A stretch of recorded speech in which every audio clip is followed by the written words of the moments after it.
ঠিক বুঝতে পারলাম না, সহযোগিতা না অসহযোগিতা ঠিক আমার নজরে পড়েনি।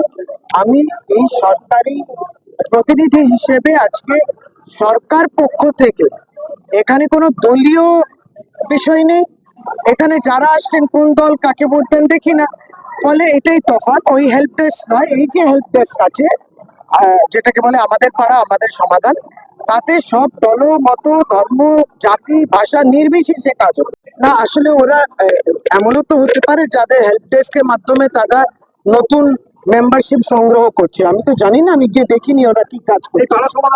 আমরা আমাদের পার্টির পক্ষ থেকে এটাই মনে করি, এটা এত টাকা খরচা করে করার কোনো মানে হয় না। তার জন্য তো পঞ্চায়েত আছে, পঞ্চায়েতে যে কিছু অ্যাপ্লিকেশন দিতে পারে।